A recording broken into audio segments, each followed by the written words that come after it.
Bien, bonjour mesdames et messieurs. Merci d'avoir veillé jusqu'à cette heure tardive.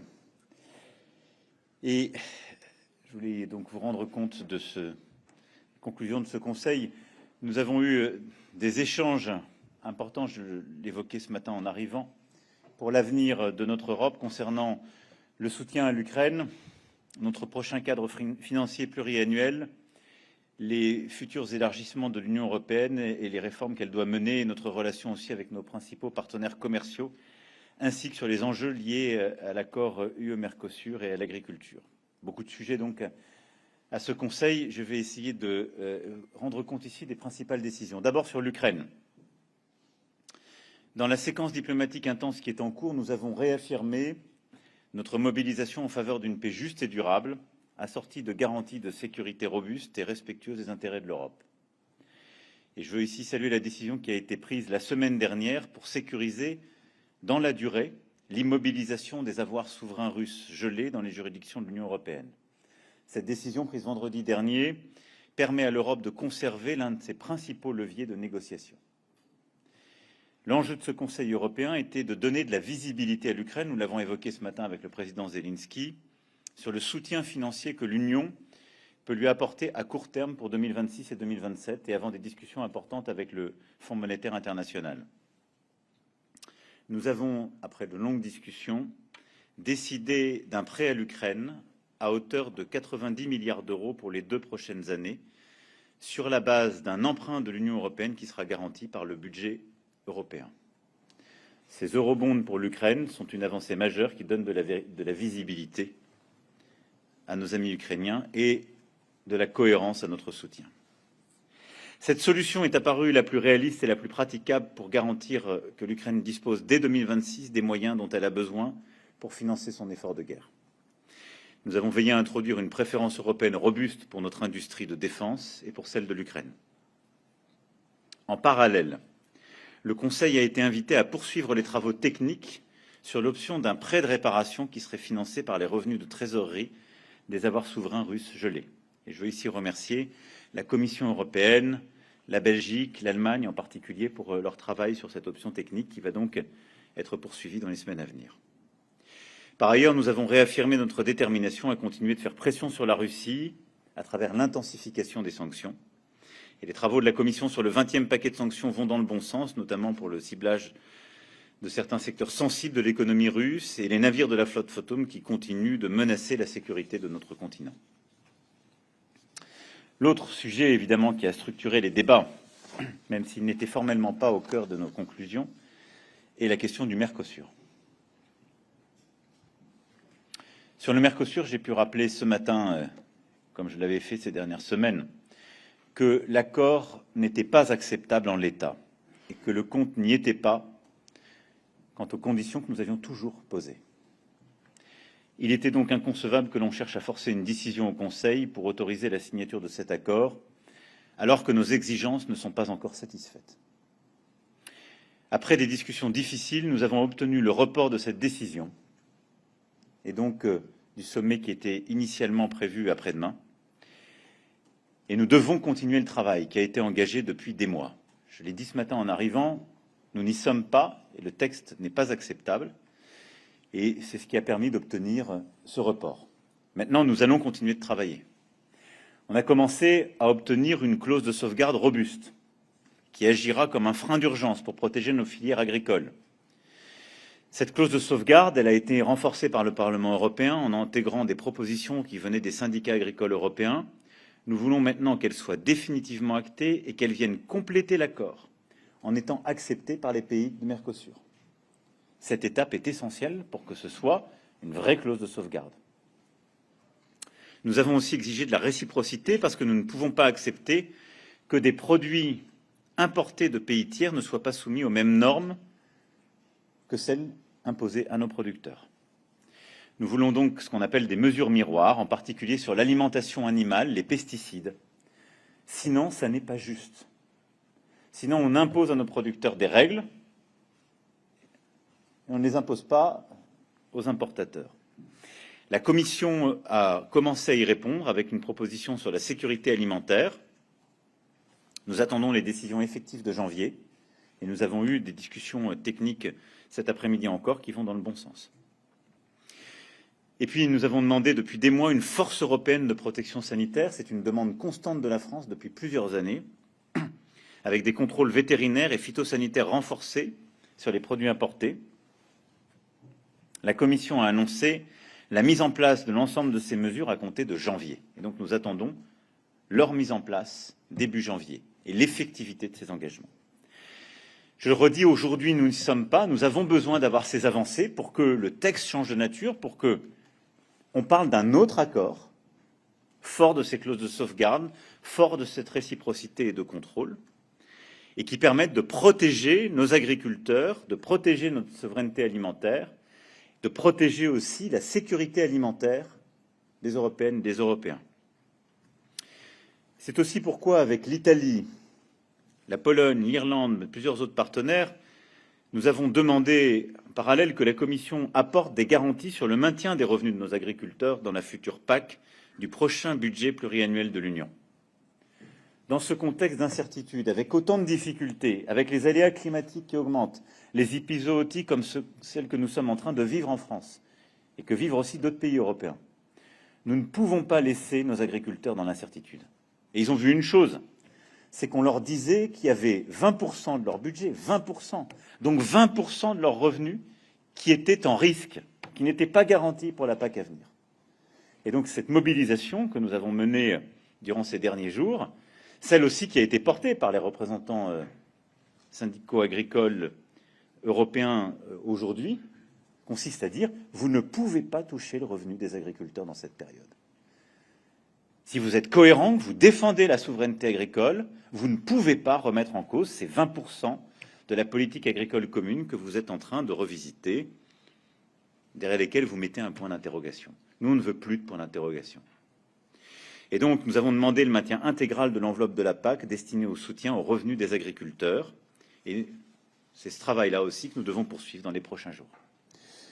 Voilà ce que nous avons porté par le fruit d'un travail avec plusieurs partenaires, mais aussi d'un travail avec la ministre de l'Agriculture, le ministre des Affaires étrangères et le ministre des Affaires européennes, et l'ensemble de nos syndicats pour pouvoir avancer sur cet agenda. Nous avons eu d'autres sujets de discussion, mais j'irai beaucoup plus vite compte tenu de l'heure tardive et je répondrai à vos questions. On a longuement discuté des enjeux de la géoéconomie et j'ai pu revenir en tout cas sur ce que je crois essentiel, le fait que notre Europe a besoin d'accélérer sur la mise en œuvre de son agenda de compétitivité et de simplification. On y reviendra en février. Il est bien connu, on a déjà pris plusieurs mesures dans ce sens. De renforcer un agenda d'innovation qui suppose beaucoup plus d'investissements publics et privés. Et ce qui met au cœur de cet agenda d'innovation, pour moi, deux priorités. L'union des marchés de capitaux, priorité du prochain semestre, avec les options de titrisation que nous avons portées, mais également un budget européen qui doit prendre en compte cette nécessité et donc être beaucoup plus ambitieux sur la politique d'innovation, l'investissement dans l'innovation, et en particulier défense, sécurité, intelligence artificielle, quantique et green tech. Et puis, le troisième pilier de cette stratégie pour avoir une géoéconomie efficace, c'est un agenda de protection. C'est ce que nous portons depuis plusieurs années. C'est ce que la Commission a commencé à mettre en œuvre depuis la décision prise sur les véhicules électriques chinois. C'est ce qui a été ensuite déployé avec les mesures de sauvegarde sur l'acier. Et c'est ce qui continue d'être déployé. À cet égard, les décisions prises par la Commission européenne sur l'automobile sont pour nous tout à fait positives et vont dans le bon sens, en ce qu'elles portent une préférence européenne, un contenu européen, et cette marque nouvelle qui impose en quelque sorte une protection des producteurs et d'un contenu européen. Ce Made in Europe qui s'impose progressivement dans les textes, c'est un vrai changement de doctrine. Il est essentiel si nous voulons résister à la situation actuelle, où nous avons à la fois les surcapacités venant de Chine, avec des conditions de prix qui ne sont pas du tout conformes à l'OMC, des tarifs américains, et puis des surcapacités venant du reste du monde qui s'adaptent à ces tarifs américains et reviennent sur le marché européen. Ceci suppose un agenda de protection économique si nous voulons préserver notre chimie, si nous voulons préserver nos machines-outils, notre industrie automobile et de nombreux secteurs. Le dernier point que je voulais faire concerne l'élargissement et les réformes de l'Union européenne.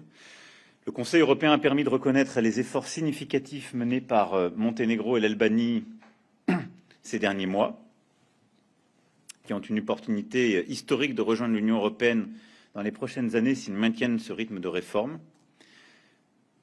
Aucun pays candidat ne doit rester à l'écart de la dynamique actuelle et nous devons aussi pouvoir envoyer des signaux à ceux qui remplissent les critères définis conformément à notre approche fondée sur les mérites propres. Et je veux ici dire que la Serbie est à un moment charnière au regard des décisions qu'elle doit prendre sur sa dépendance aux énergies fossiles russes. Elle a pris des décisions et fait des annonces qui sont importantes. Et nous soutenons le fait que dans les prochaines semaines, un nouveau cluster puisse être ouvert, parce qu'il correspond à la fois à l'analyse de la Commission, mais accompagne aussi un mouvement courageux de décision et de clarification des décisions à cet égard. Nous avons aussi appelé à débuter effectivement les négociations avec la Moldavie et l'Ukraine. Et puis nous sommes revenus sur la dynamique de réforme en cours en Macédoine du Nord, en Bosnie-Herzégovine et au Kosovo. En parallèle, et je veux insister sur ce point, nous devons accélérer les réformes internes de l'Union européenne. C'est la condition pour construire une Europe plus souveraine et plus efficace. C'est ce que nous avions demandé aussi en juin 2024 et ce sur quoi nous devons continuer d'avancer. Ces simplifications doivent accompagner l'élargissement. Je vais maintenant répondre à vos questions. Oui, bonsoir, Virginie Malingue, Le Monde. C'est à propos de l'Ukraine. In fine, ce prêt de 90 milliards d'euros pour l'Ukraine, il n'y aura que 24 pays qui participeront, si j'ai bien compris. Est-ce que ça vous inquiète de voir finalement cette base de soutien à Kiev se réduire? C'est la première fois, je crois, qu'une aide à l'Ukraine ne se fait pas à 27, qu'une aide financière. Première question. Deuxième question, le chancelier a dit si la Russie ne paye pas de réparation, on prendra les actifs russes pour rembourser ce prêt. Je veux dire, est-ce que c'est du wishful thinking, c'est ce dont il a envie? Peut-être les Européens vont travailler là-dessus, ou est-ce que c'est une décision légale, définitive, inscrite dans le marbre?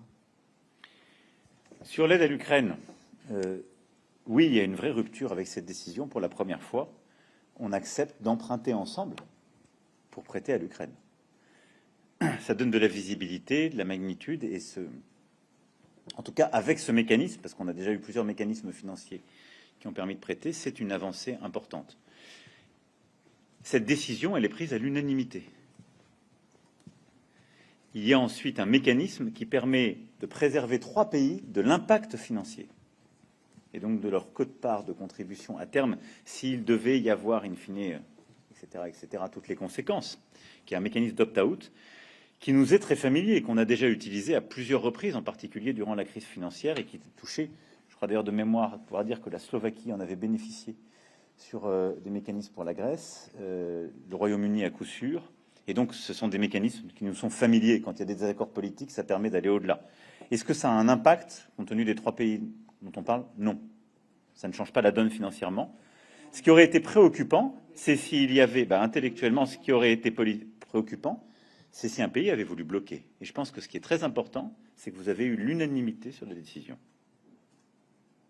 Et donc, je considère ça plutôt comme une marque de confiance et donc de solidité. Ce sont les 27, de manière solidaire. Et c'est une bonne chose. Mais pour répondre très précisément à votre question, les 27, de manière solidaire, ont accepté de laisser la Commission aller émettre de la dette. Et il y en a simplement 3 qui sont préservés de l'impact financier, ce qui n'a pas vraiment de conséquences sur la nature de l'emprunt.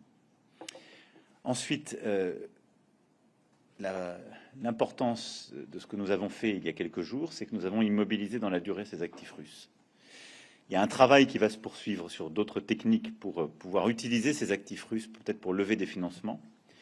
Et nous avons acté, de manière très claire dans notre texte, notre volonté, au moment du règlement du conflit, et ceci, évidemment, c'est une perspective qu'on souhaite, mais elle dépend de la finalisation des traités à ce moment-là, eh bien de pouvoir, en effet, en disposer, conformément au droit européen et international. C'est ce que nous avons mis dans nos conclusions. Et je pense que c'est tout à fait juste de se dire que ces actifs doivent pouvoir servir au règlement des différends et qu'au moment où on a une contribution des Européens importante, on dit aussi on protège vos intérêts. Et donc on a à cœur de faire contribuer la Russie, qui est la cause de tous ces maux. Mais tout ça se fera dans le cadre approprié au règlement du conflit, premièrement, et donc dans le bon moment, grâce à l'immobilisation des actifs qui nous permettent de ne pas dépendre de telle ou telle décision ou que ces derniers ne nous échappent pas, et enfin conformément au droit international et au droit européen.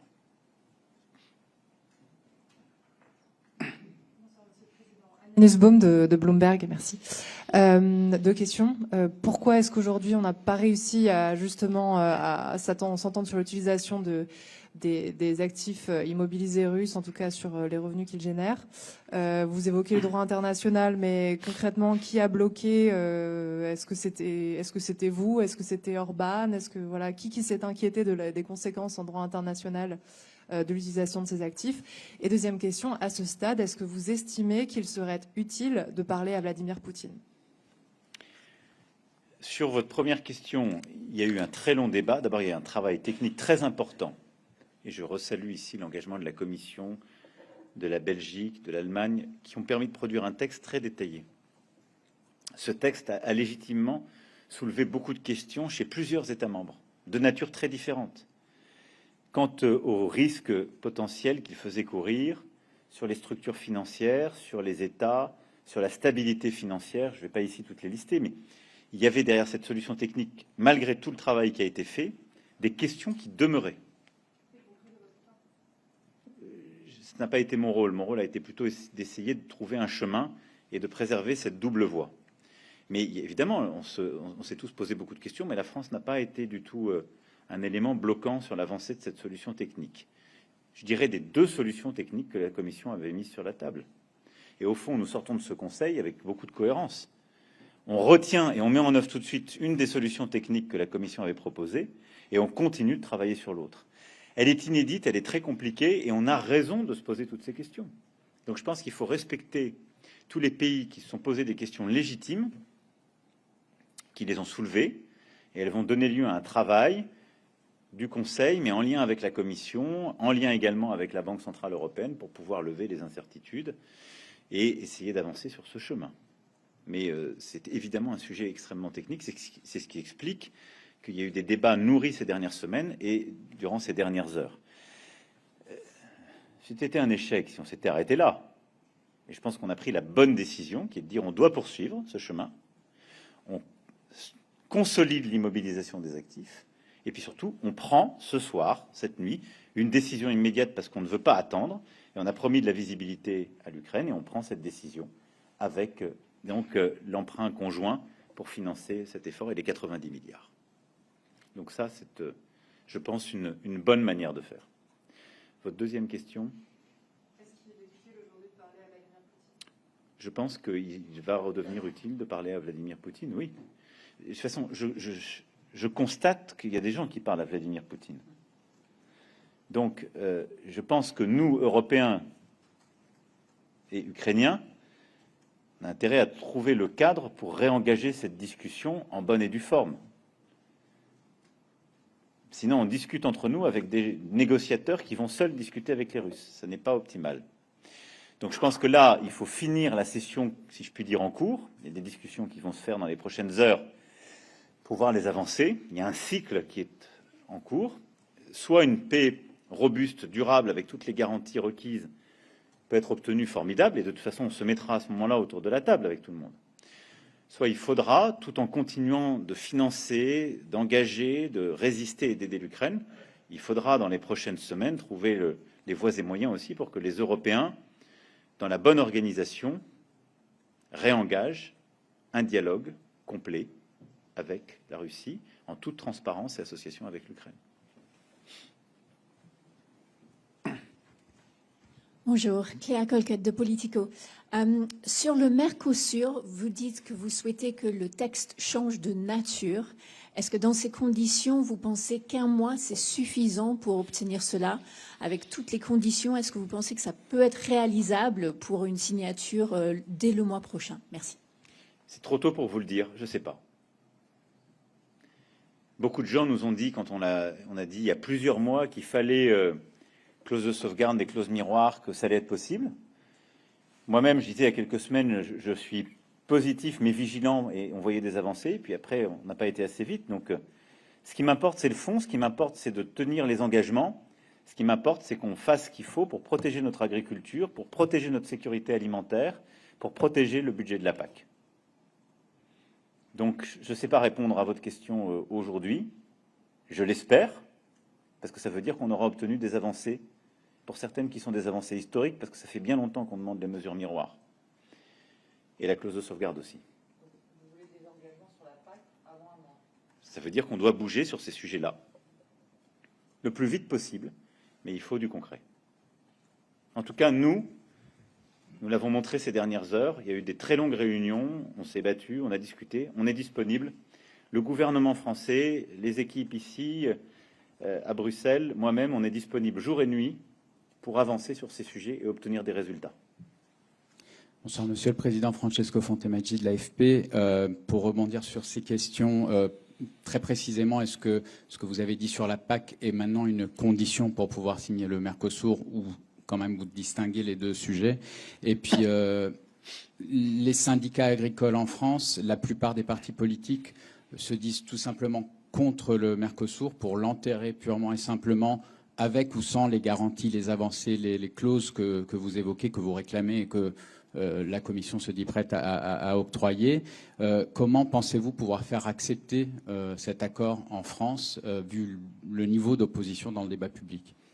D'abord, dans notre pays aujourd'hui, je crois que ce qui touche beaucoup, c'est la situation de grave crise qu'on vit dans plusieurs secteurs en même temps. Et je veux ici redire mon soutien, ma solidarité et mon affection à tous ceux qui vivent ces situations terribles. Nos viticulteurs qui n'ont plus de revenus, partie du pourtour méditerranéen, et avec lesquels on est obligé de prendre des mesures d'arrachage, c'est des situations terribles. Nos éleveurs qui aujourd'hui sont frappés par la dermatose et qui voient tous leurs troupeaux qui sont abattus, c'est des situations humaines terribles. Il faut se représenter qu'un troupeau, ce ne sont pas des bêtes, c'est une vie de travail. On parle de femmes et d'hommes qui ne prennent pas un jour de vacances dans leur vie pour faire leur troupeau. Et du jour au lendemain, on doit l'abattre. Donc il faut vous imaginer l'effondrement moral, ce que c'est. Donc je pense qu'on ne se représente pas quand on ne voit pas l'investissement qu'il y a derrière. Donc c'est ça ce que vivent une partie de nos agriculteurs et ce que vivent nos éleveurs. Et puis on a aussi certains qui commencent à être touchés par la grippe aviaire qui tourne. Donc on a une situation de crise multiple qui touche dans leur vie des femmes et des hommes qui, d'abord, on leur doit du respect, de l'accompagnement, de la protection. Ensuite, c'est ce sur quoi travaille la ministre, le Premier ministre. Ils recevront ensemble les forces syndicales demain, enfin, les représentants agricoles. Et il y a eu un très gros travail. Il faut donner des perspectives et les accompagner. C'est ça la priorité. Et donc, passer de l'abattage à la vaccination, organiser la logistique de la vaccination, et ensuite donner des perspectives, c'est-à-dire voir comment on pourra adapter les protocoles sanitaires quand on aura suffisamment vacciné, et regarder aussi comment on redonne des perspectives à ces éleveurs et ces éleveuses. C'est essentiel, parce que la ferme France doit continuer de produire, et puis on doit continuer de pouvoir vivre et s'alimenter. Vivre pour nos agriculteurs, s'alimenter pour les Français. Donc ça, c'est l'urgence des jours, des semaines qui viennent. Et tout vient après, en quelque sorte, se télescoper. Qu'est-ce que vous voulez expliquer tel ou tel accord quand déjà on a ça? Donc ça, c'est la situation d'urgence. Ensuite, on a des situations très critiques. Dans des zones en grande difficulté, on a beaucoup d'agriculteurs qui n'ont pas assez de revenus. Malgré tout ce qu'on a fait, on a amélioré dans le lait la situation. On vient d'avoir, là, depuis la Chine, une très bonne négociation sur le porc. Mais par exemple, dans nos zones intermédiaires, on a beaucoup de céréaliers qui souffrent. Donc c'est pour ça que se battre pour la PAC, c'est clé. Je vois aujourd'hui ce pourquoi ils se battaient aussi. Ce que m'a dit la présidente de la Commission, le président Costa, ce que m'ont dit toutes ces dernières semaines les représentants que j'ai vus, ils ont peur pour la PAC. Et donc tous ces agriculteurs qui n'ont pas de revenus, évidemment, ils ne peuvent pas entendre parler du Mercosur, parce qu'on leur dit, vous n'avez déjà pas assez de revenus, et on remet en cause 20% de ces revenus. Donc, je vous le dis, c'est aussi pour ça, pour être très clair, oui, dans ce contexte-là, sécuriser l'enveloppe de notre politique agricole commune est clé. C'est une bataille qui est redevenue essentielle. Et donc là, on va se battre, redonner des perspectives, y aller, parce qu'ils en ont besoin. À côté de ça, j'aurai l'occasion d'y revenir dans les prochains jours et prochaines semaines. On doit redonner maintenant un cap à notre agriculture parce qu'elle a été transformée. a été bousculée par la géoéconomie de ces dernières années, en particulier d'ailleurs la guerre lancée par la Russie en Ukraine, qui a complètement bouleversé, par exemple, le marché du blé et le marché du poulet. Et elle est bouleversée aussi par les changements climatiques qui s'accélèrent et qui ont un énorme impact sur notre agriculture. Donc on doit nous rebâtir un cap pour notre agriculture. Et dans ce contexte, on doit avoir des garanties. Et ce qu'on demande, c'est des garanties. Voilà. Donc pour répondre très clairement, il y a l'urgence, il y a ce qu'on va faire ensuite dans les prochaines semaines, le cap qu'on va redonner. Et donc la réponse, c'est oui, on a besoin de tout ce que je vous ai dit pour pouvoir avancer. Je ne sais pas si on l'obtiendra, je ne sais pas quelle sera la position de la France en janvier. C'est trop tôt pour vous le dire parce le travail continue et on le mènera d'arrache-pied. Mais je ne suis pas non plus dans la démagogie à dire qu'on peut tout obtenir et que ça s'obtient facilement. C'est pas vrai. Je ne suis pas dans la démagogie à dire que la France toute seule, elle peut bloquer un accord. C'est pas vrai non plus. Il faut une minorité de blocage. Et donc c'est tout le travail qu'on a fait ces dernières semaines et c'est tout ce qu'on va continuer dans les prochains jours et les prochaines semaines. Et je ne sais pas vous dire après quel est l'horizon de temps qui est réaliste, parce que ça dépend de la capacité de tous à se mobiliser. Merci beaucoup. Last one, and I leave you. Thank you. Angela Charlton from AP. First of all, is there a timeline for the further discussions about the Russian assets? And do you have a deadline that you would like to see on that? And second of all, there were high expectations for this summit for Ukraine. What is the message that the decisions tonight sends to Ukraine, to Russia, to the United States? Is it enough to keep Europe a part of these negotiations? Yes, no, thank you very much. We will have regular contacts, but there is no proper and formal timeline for the second option because the first one is secured. We took today the decision to issue common loan in order to finance this 90 billion. And the message to Ukraine is the support for the 2 years to come of the European Union. And the fact that we decided to back them in their resistance efforts with this loan. We took our responsibility. We stand with them as we support with our equipment, as we prepare a robust peace with the coalition of the willing, and as we participate to the negotiations with the Americans in what they engaged. So my answer is we delivered what we committed to do to Ukraine. The absence of decision would have been a disaster. Happily, we took a decision, a clear decision, a clear commitment with concrete results. So this summit is a very good one for Ukraine. This is a message of stability, of visibility, and support from the Europeans. And this is vis-à-vis Russia a message of determination sent by the Europeans. Determination because we immobilized the frozen asset a few days ago, and determination because we issued common debt altogether to finance the Ukrainian resistance. Merci beaucoup, mesdames et messieurs. Je vous souhaite une bonne journée. Bon courage.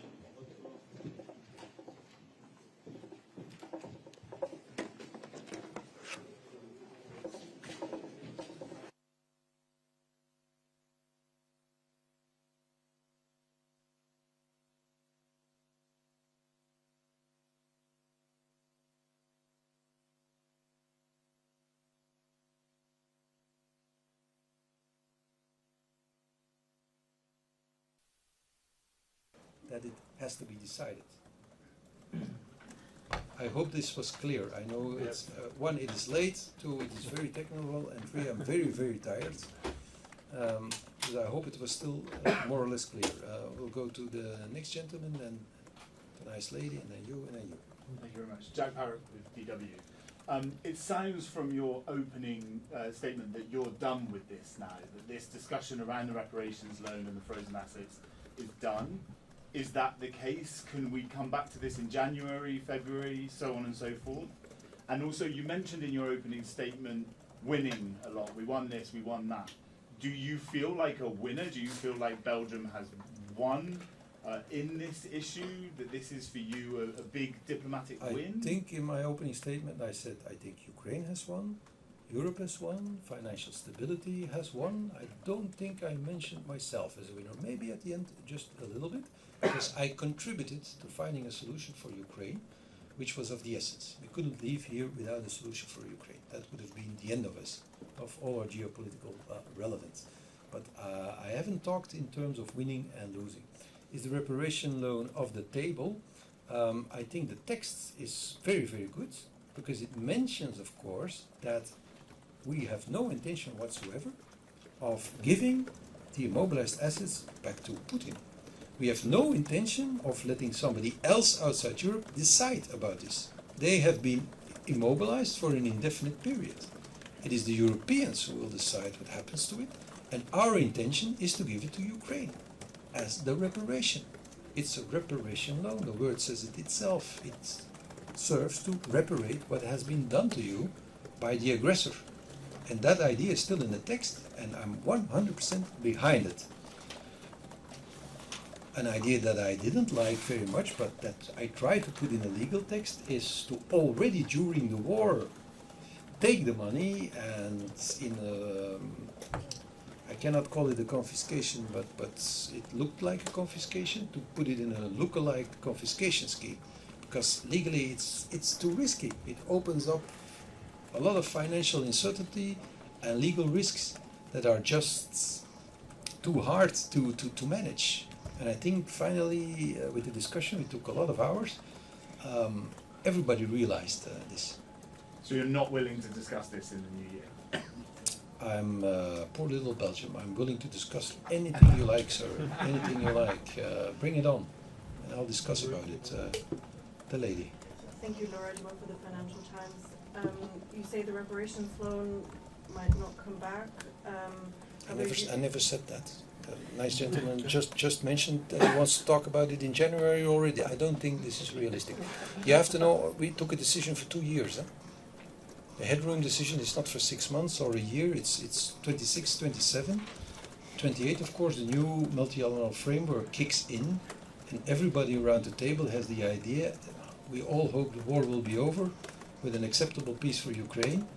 But in 2028, when the war is still going on, it will probably be a structural element in the new multi-annual framework. So if we've bridged the 2 years to the multi-annual framework, we don't need a reparation loan anymore. If we could get it done, it's something on the side. But in any case, the money stays immobilized and the money will go eventually to Ukraine. However, Euroclear already faces a legal claim by Russia, which is quite high.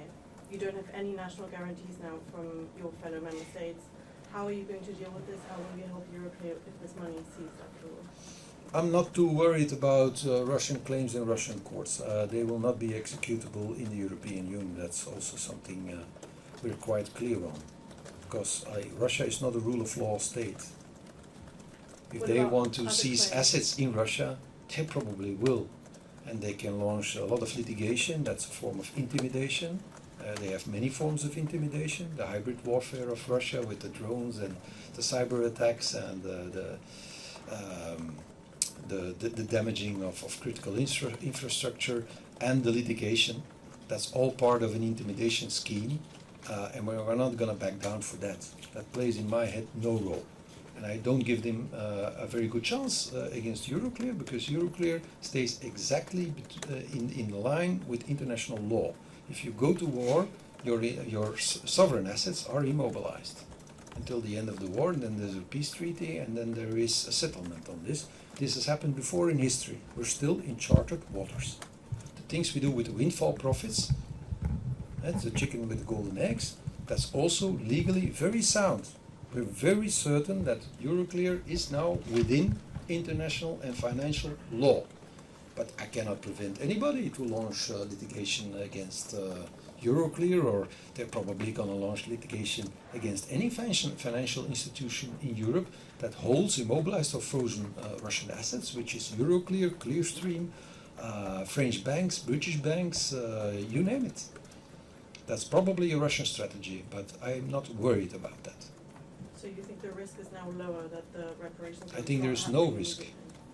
The reparation loan would have put Euroclear in uncharted and very risky, shady waters. It would have given Russia an opportunity to attack Euroclear legally. It would have given them a yellow brick road to start counter-confiscations in Russia and mobilizing our money. This is the thing I always was warning about. If you take Putin's money, the central bank money, and you give it to Ukraine, then the money is gone. You don't have it anymore. You use your leverage. You cannot use it for reparation. The money is gone. But you also might enable Putin to mobilize the same amount in counter-confiscations. He will take 17 billion of Euroclear of frozen assets immediately. And then he will start, of course, looking for other billions that he can confiscate of Western money, frozen assets in Russia, private enterprise companies, maybe jurisdictions outside Russia that are friendly to him, Belarus, China, Hong Kong, South Africa. And at the end of the day, you might notice that you have helped him. You've given his money to Ukraine and he's taken his money back from you. You've lost 2 times. And when the war's over and Ukraine needs to be reconstructed and there's no more money, who's going to pay for that? Us again. And you've paid 3 times. And this is something I've always from day one very clearly warned about. Not only about the legal risk, the financial uncertainty, the uncharted waters, but also the effect that the one you want to punish might be helped by what you do. And of course, if you have the opportunity to lengthily explain all this, at the end of the day, the enthusiasm to do it was non-existing. It was not tight. It was not like 50% pro, 50% against. It was very clear. At the end of the day, the enthusiasm was 0. 0. Yeah, go ahead. The white shirt. That's you. Yeah, thank you very much. Jorge Valera with Bloomberg. 2 questions, please. First one, do you think that this formula to finance Ukraine, a peace deal between with Russia, is more possible by the end of the year? And secondly, if you could tell us, following up on the question of my colleague, if you could tell us in what moment you felt that the mood shifted in the route from reparations loan to this joint debt formula. If there was a specific moment that you felt that... I'll start with the second question. I was never nervous or worried about this because I had 2 options. Either we could do the reparation loan, but then with a legal text that covered all the risks, or we could do the headroom solution. Both were good for me. I could have accepted the reparation loans if they would have accepted my legal text, which they didn't, for the uncapped and many other reasons. They didn't want to do it. So okay, fine. So option B, headroom. I was the one who last month blocked the idea of going to this council with 1 option, if you remember correctly. I said, no, it has to be options plural. I want 2 options on the table. And that is why we had a plan B. So I was actually pretty sure that we would either reach an acceptable solution for plan A, the reparation loan. Okay, it couldn't be reached. I was more or less expecting that we wouldn't get there, but I had the certainty there's a plan B, so we don't have to leave the room without a solution for Ukraine and in total chaos. Your first question about the war, if there's one signal that goes out to Moscow, it is of course that Europe is going to finance Ukraine for the next 2 years. And maybe, I hope, this could incite Mr. Putin to stop the war. Because he hopes that we will give up and that he can crush Ukraine. He will find out tomorrow if he reads all your lovely newspapers or listens to the spies that he sent and are probably present in this room, that we have not abandoned Ukraine. We have not abandoned, and we haven't given him the opportunity for all the counter-confiscations. He cannot mobilize our money. So he loses 2 times. In my view, Putin has lost 2 times. He has no leverage on us with Euroclear, and 2, he knows now that Ukraine will be in the fight, that Europe will provide enough financial support that Ukraine can stay in the fight. So this is good news for Ukraine, bad news for Putin. We'll start here and then go to the second row. Yes, hi, Mr. Bagnoli, the National Italian News Agency. One thing that the headroom option was uncertain, it was that, as I understand, it needs unanimity. And the whole debate about the asset also arose because there was no unanimity. Now, clearly, there is unanimity. So what happened that magically created unanimity for this headroom? Magically? There's no magic to politics. It's just interested. hard work behind the screens. I'm not going to tell you all the things I do behind the screens because that's the secret of the kitchen. But if you want a certain decision, then you prepare and you talk to people.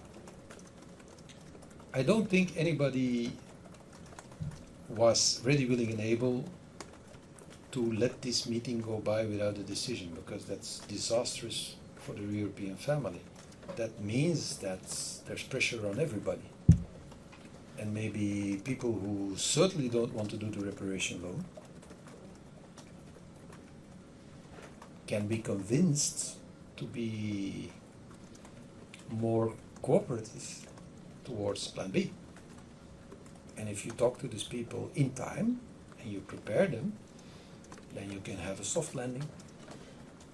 Do you think then there will be political consequences because, you know, somebody spent a lot of political capital on Plan A? I don't think so, no. I don't think there will be any political consequences. I think the main thing was getting the financing for Ukraine on the road. As long as the headroom option seemed to be troubled by the fact that it could be blocked, it was not illogical to go for the reparations loan. But once it became clear that the three countries who were not so enthusiastic, neither for the reparation loan, neither for the headroom, could be swinged to just opt out on the headroom, we had an easy landing. And again, if you more or less know your job and you prepare these things and you talk to people beforehand, then these meetings become more or less predictable as meetings with 27 people can be. But I invested a lot in talking to many people. So I was not very nervous today. I came prepared. Yes. Yes, thank you very much. Thomas Mann, Net Active. I have a question about the impact that these events of the last few weeks have had on your relationship with your colleagues. I mean, we saw that Mette Frederiksen, Danish Prime Minister, said in an interview, I think it was this morning or last night, that the EU should be ready to go ahead with the reparations loan, even if Belgium isn't on board with it. We know that at Coreper, Denmark was very quick to shelve the joint debt alternative. So I was wondering, I mean, do you think, I mean, has this damaged your relationship with Mette Frederiksen? And is this relationship replicable? And also with Friedrich Merz, I mean, I saw your appearance at the Parliament today, and you were making jokes about him, saying, you know, Germans. Jokes? Yeah. I did not make jokes about Friedrich. Oh, right. I wouldn't dare. Which joke? Well, the joke about the German speakers, you know, not all German speakers are as nice as you. I literally said, nicht alle Deutschsprachigen sind so freundlich wie Sie, aber sie sind alle freundlich. Okay, right. Anyway. You should quote me completely. Right. Das Wahre ist das Ganze, my friend. But, I mean, in your view, are these relationships, have they been damaged? And if they have been damaged, can they be repaired? Listen, politics is not a softball game, huh? It's hardball. And if there are big interests at stake, it can clash. And a normal politician, when he takes a decision, he lets go of all the emotions that were attached to it. For me, the reparations loan was not a good idea. I tried to get it done, so I was loyal. They asked me, please do an effort to get it done. So I negotiated the text with the Commission to make it possible. When we explained the text, there came so many questions that I said, I told you so. I told you so. There are a lot of loose ends, and if you start pulling at the loose ends and the strings, the thing collapses. And we had to go to option B. Of course, some people did not like it, because they would have preferred to have the reparation loan, because there's also a geopolitical motivation behind it. They want to punish Putin by taking his money. And I understand. And certainly countries close to Russia, who live in an animosity with Russia, found this emotionally satisfying, the idea of taking Putin's money. But politics is not about emotion, it's a rational job.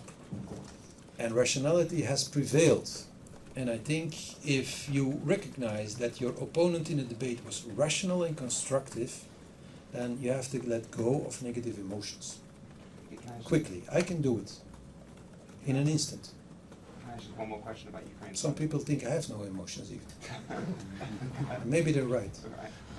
I just have one more question about Ukraine's funding needs. I mean, the Commission itself has estimated that Ukraine needs 135 billion over the next 2 years. They're pledging to cover 2/3. I mean, are you confident that other international partners can plug the gap? And would you be prepared? But Europe is not alone. Huh? We're not alone in the financing. This is G7. We did our part. Huh? The European part. We can cover the European part. And I think we will be there. I think certainly at the IMF there will be a sigh of relief because they are waiting for $25 billion, 20 billion in euros, and they need it in January, the green light. So we can call them tomorrow, say we will be there because the European loan, that's chartered waters, you can do it in a few days. You have the best rating, you call the markets, the money's there. So this is good news. It's good news for Ukraine. We can really reassure them that the next 2 years the civic society of Ukraine can hold and that they can do their military expenses. And that is, of course, of the essence. Yes, second row. Jürgen Gebert from the following up on the questions of my colleagues, you say in the end it was a rational decision, but haven't some politicians around the table lost a big political fight, not to name Friedrich Merz and Ursula von der Leyen, who initially proposed the reparations loan, she defended it, she worked out that option in detail, and in the end it failed? There was only one thing in this match that decides win or lose, and that is a solution for Ukraine. So in my view, it is a win. Because those who wanted the reparation loan are the ones who are most advocating financing of Ukraine. And they go home with a win. Ukraine has its money.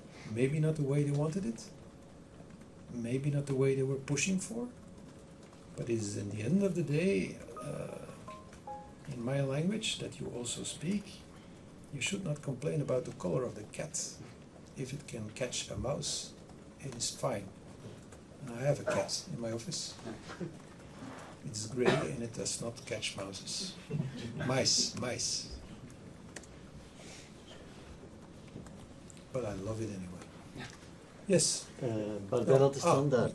Sorry, yeah. Is this first the standard and then oh, sorry. No. Is this also an important decision because it opens the door for a more general use of Eurobonds in the future?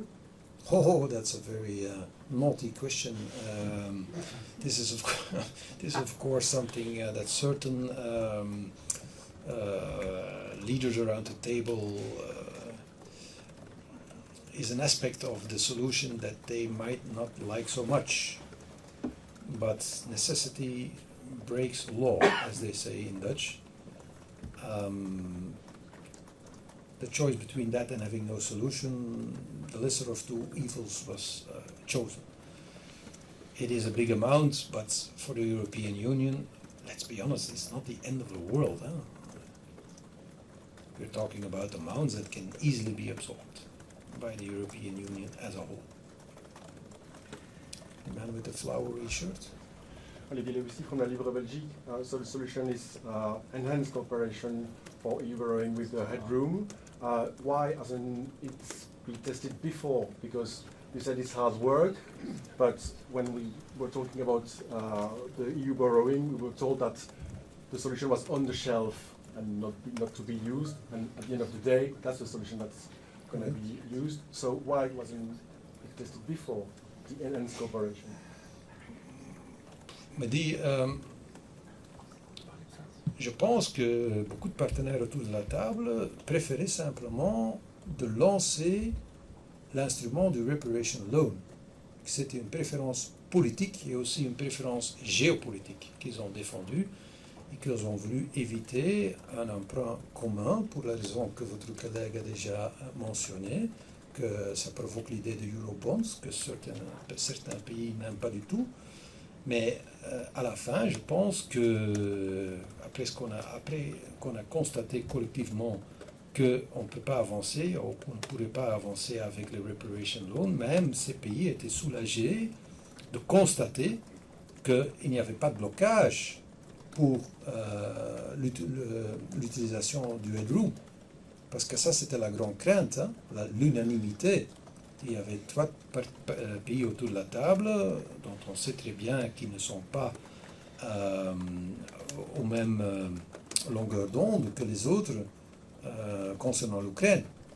Donc, cela a été un vrai danger. Donc, je peux m'imaginer qu'ils avaient une vraie crainte, après la chute des reparation loans, de devoir sortir avec aucune solution pour l'Ukraine. Et je pense que tout le monde était soulagé de constater à un moment donné que M. Orban, M. Babiš et M. Fico, tous les 3 disaient presque en même temps, on va pas vous bloquer. On ne va pas vous bloquer. Si vous voulez avancer avec les drones et organiser le financement de l'Ukraine ainsi, on va vous demander un opt-out et les jeux sont faits. You came with the solution. You came with the solution. Ça, je ne vais pas dire, mais j'ai un tout petit peu suggéré que quand on prépare son dossier, on parle avec des gens avant leur critique. Donc, c'est ce que je pourrais conseiller à tout le monde si on veut avoir une décision sur un point chaud et sensible. Ça vaut la peine de faire un petit tour de l'Europe et de parler à tout le monde.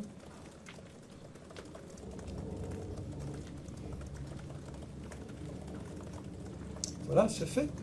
Encore un one more. Adrien de Calan, l'agence France Presse. Je ne comprends pas pourquoi vous ne revendiquez pas un succès diplomatique, parce que ça en est un. Et est-ce que vous pensez qu'est-ce qui a pu peser, plutôt vous plutôt que le chancelier Merz, qu'est-ce qui a fait que vous avez obtenu cette bataille? Mais bon, allez, comme j'ai dit déjà 10 fois, la seule victoire, c'est la victoire de l'Ukraine, de l'Europe et de la stabilité financière. Ce sont les 3 grands gagnants de ce soir. Et c'est pas un match, hein, c'est un match, pas un match entre politique ou poids lourd. Je ne l'ai jamais vu comme ça.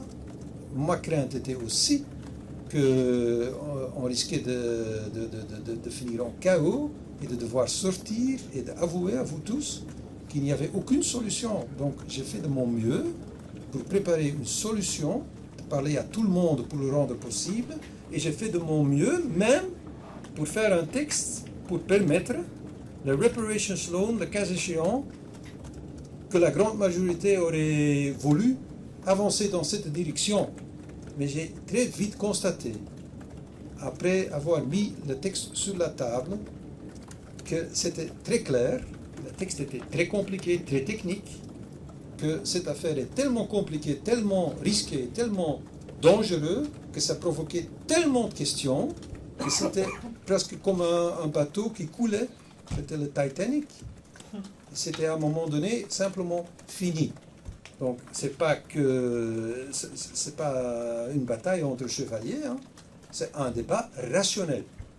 Et si le résultat de ce débat rationnel est qu'à la fin on ne peut pas avancer avec les reparation laws, et à ce moment-là on pose la question aux 3 récalcitrants s'ils pourraient rendre possible l'option 2 qui demande de l'unanimité, et tous les 3 disent on est avec vous, alors les jeux sont faits, tout le monde est soulagé.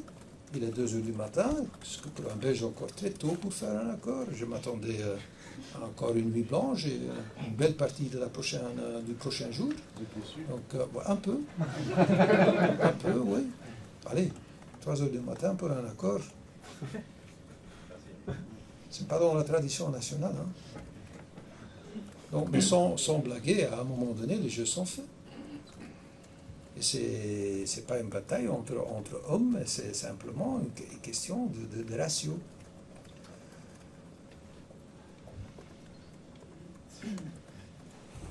Just the last one. Do you think Ursula von der Leyen made a mistake investing so much capital in this proposal? Non, pas du tout. Parce que Mme von der Leyen, elle fait ce que le Conseil lui demande de faire.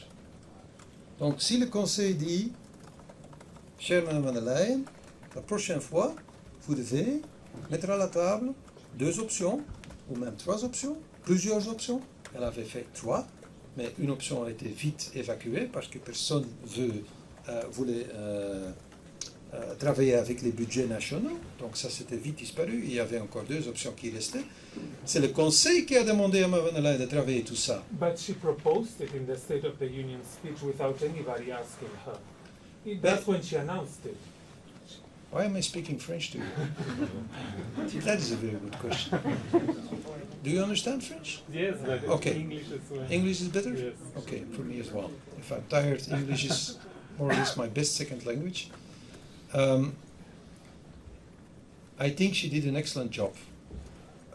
A Commission President has to sense in which direction the majority of the Council wants to go.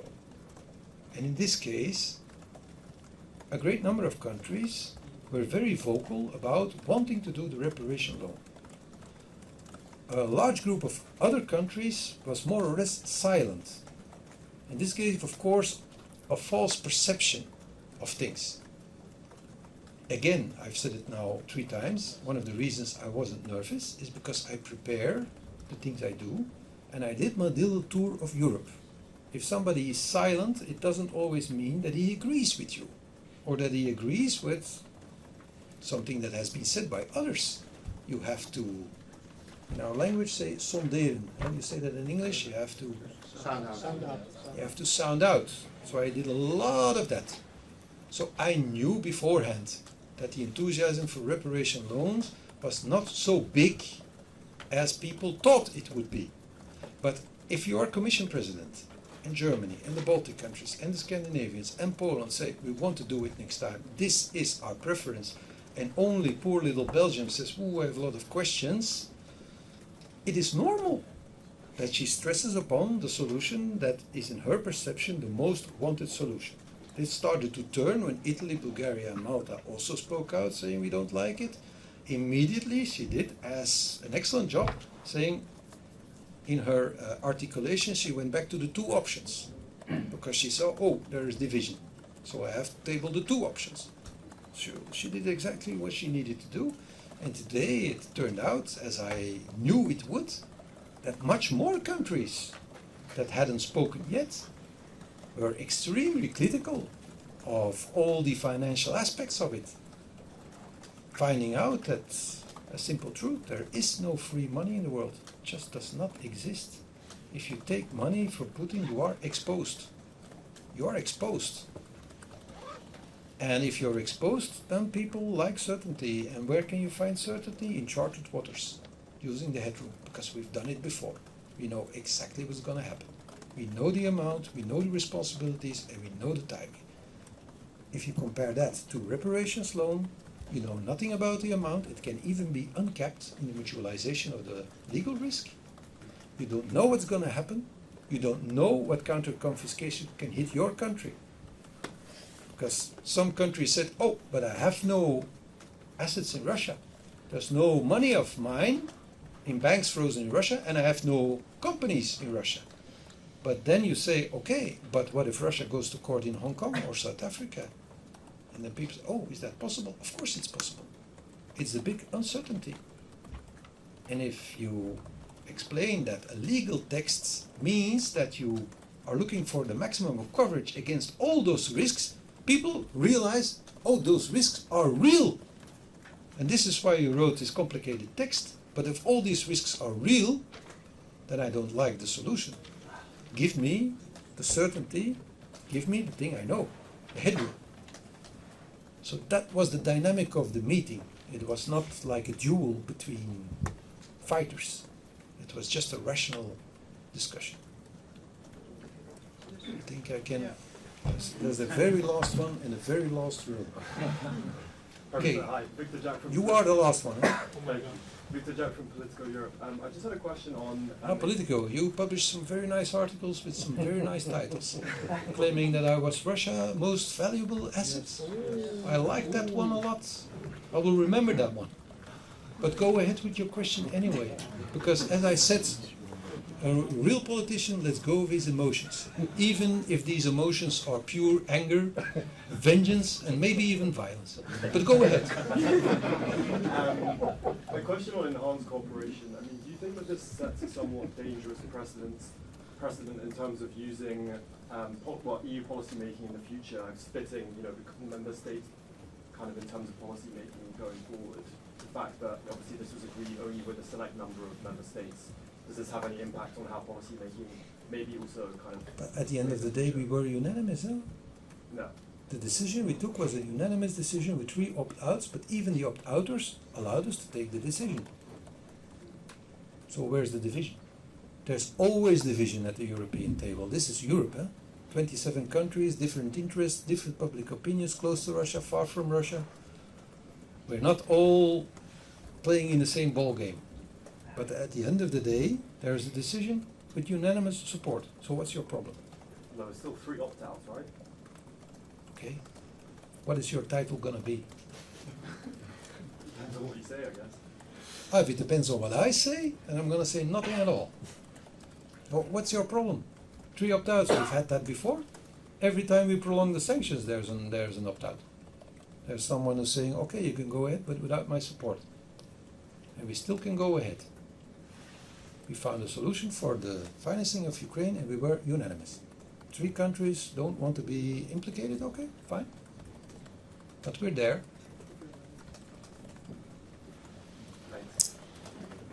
That's good, but now I have to go to my dacha in St. Petersburg, where my neighbor is Depardieu, and across the street there is Assad. And I think I can become mayor of that little village. Maybe that could be your type.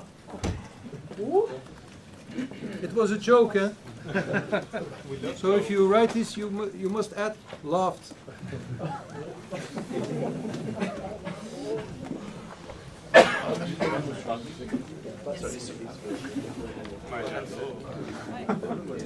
Should come more often to this place.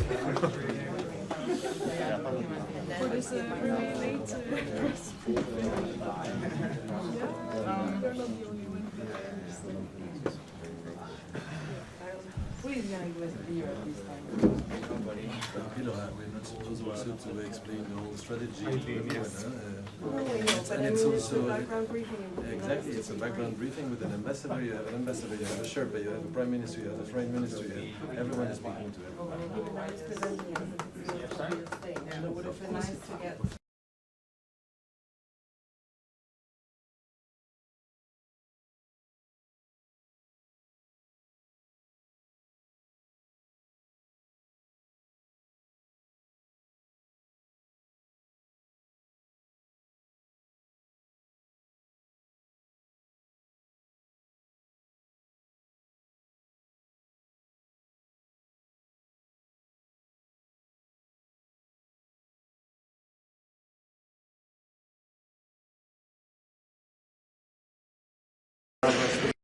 Στη Γάζα, στις συζητήσεις που θα έχετε τη Δευτέρα στη Ραμάλα και στην Ιερουσαλήμ?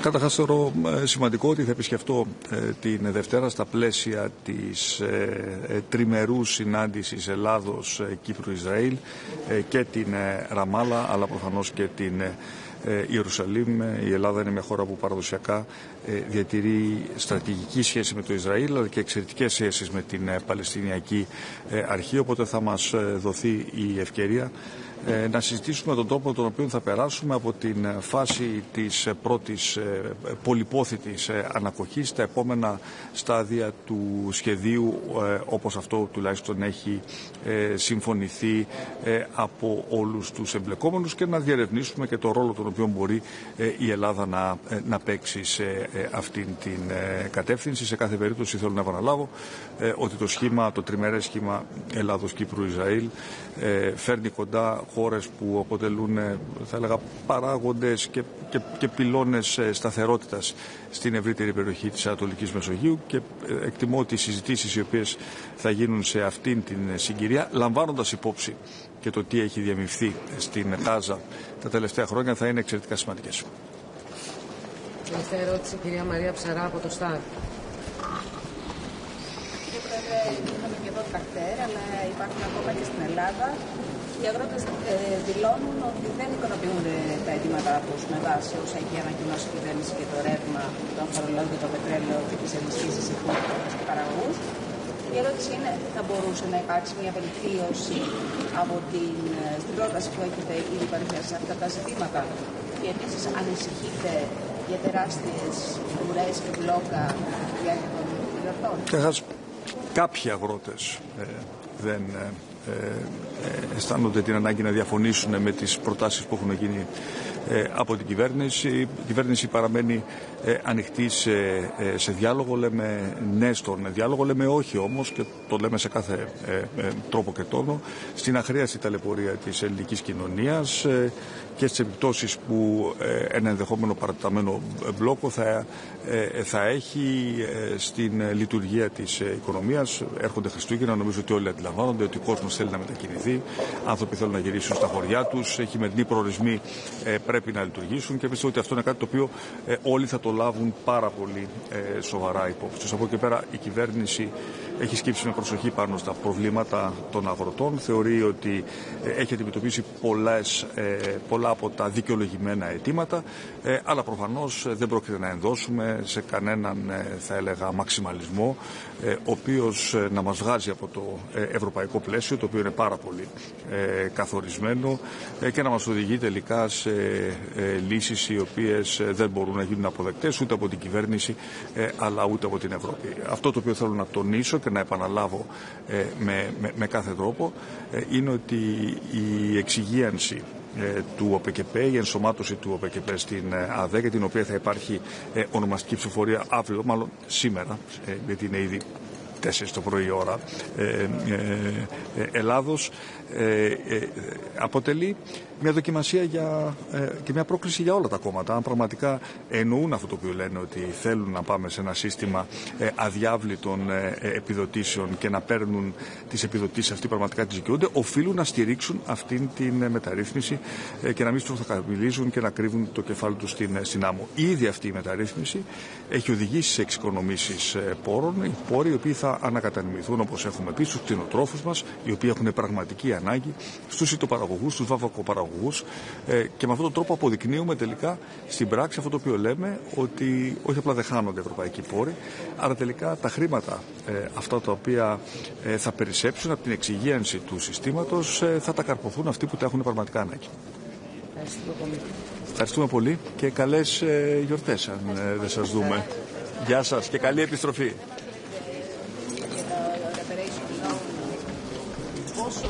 Η απόσταση πόσο παραμένει μάλλον. Μεγάλη. Ναι. Δεν πρέπει να προχωρήσει. Έχω αμφιβολίες. Καλό βράδυ.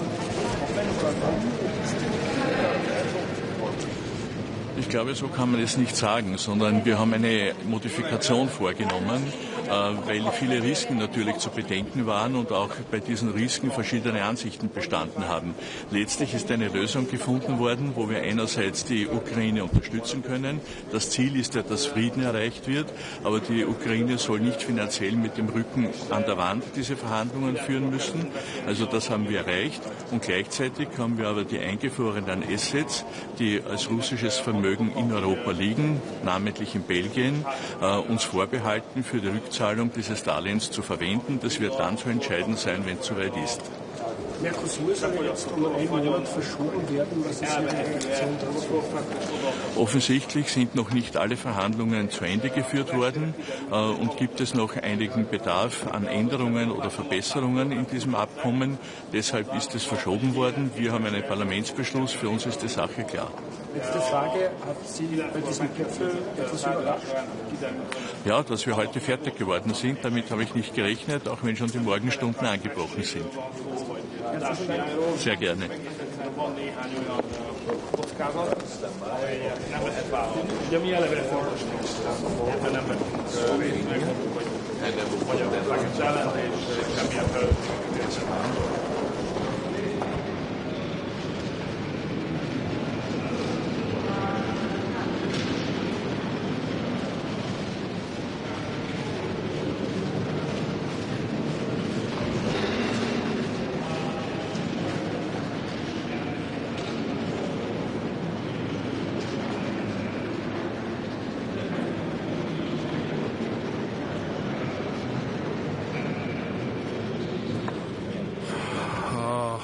aminek az az oka, hogy súlyos háttértárgyalások zajlottak, amik mind arról szóltak, hogy akkor ez a befagyasztott orosz vagyon elvehető-e Oroszországtól és odaadható-e Ukrajnának.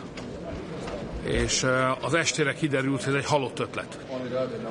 De az ötletgazdák nem adták föl, hanem küzdöttek, mondván, hogy valahogy egy életképes verziót fognak ebből létrehozni. De a 9-kor megkezdődött tárgyalás során kiderült, hogy vannak megoldhatatlan nehézségek. Tehát ez nem intellektuális restségről van szó, vagy tudáshiányról, hanem egész egyszerűen van néhány olyan kockázat, amelyet nem lehet vállalni. Ugye mi eleve ezt elutasítottuk, tehát mi ebben nem vettünk részt, mi megmondtuk, hogy Magyarország ezt ellenzi, és semmilyen felelősséget ezért nem vállal. De akik részt akartak venni, azoknak is kiderült menet közben számos fontos dolog. Az első, hogy összességében az uniós tagállamoknak, a magáncégeinek több vagyona van Oroszországban, mint ez itt ez a befagyasztott vagyon. Tehát ha az oroszok azt a válaszlépést adják, hogy ők is elveszik a náluk lévő vagyont, akkor összességében Európa azon nem nyer, hanem veszít. Kiderült ugyanakkor, jogilag nem védhető a konstrukció, ez konfiskálásnak, elkobzásnak fog minősülni, és minimum kockázata van, majdnem bizonyosan bekövetkező következménye, kockázata van annak, hogyha az oroszok peresítik a követelésüket, vagyis visszakövetelik jogi úton ezt az összeget. És ha azt visszakövetelik, és mi megközben odaadtuk az ukránoknak, akkor valakinek azt a pénzt vissza kell adni. És a belgák ezt nem vállalták, azt mondták, hogy ők akkor járulnak ehhez hozzá, hogyha ezt a kockázatot lefedezik a tagállamok. Vagyis akkor belépnek, ha baj bekövetkezik, belépnek. De ehhez nem nagyon füllött a foga senkinek, és kiderült, hogy ilyen esetben általában nem is az az összeg bukik el, amit elvettél, hanem annak könnyen lehet, hogy a kétszerese. És akkor kialakult egy vita arról, hogy ha van is felelősség, az capped vagy uncapped. Tehát, hogy van-e valami felső limitje, vagy nincs. Tehát kiderült, hogy tele vagyunk olyan jogi és gyakorlati problémákkal, amelyek egész egyszerűen nem oldhatók meg. Tehát szerintem ez egy halott dolog. Az utóvét harcok ellenére is ez az orosz befagyasztott vagyon felhasználása az egy halott ötlet. Ráadásul azért is jó, hogy nem valósult meg, mert szerintem ez azonnal belerántott volna bennünket egy háborúba.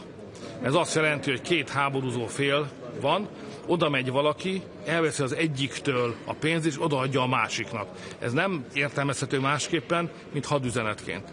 Tehát, ha ez átment volna ez a javaslat, akkor napokon belül, de 3 hónapon belül azt gondolom mindenképpen benne állnánk közvetlenül is egy háborúban. Ettől mind sikerült megóvni magunkat. Úgyhogy ez egy nagyszerű siker. Ezek után kiderült, hogy jó, de az ukránoknak ettől még nem lesz pénzük, és nekik szükségük van kb. 90 milliárd euróra két évre.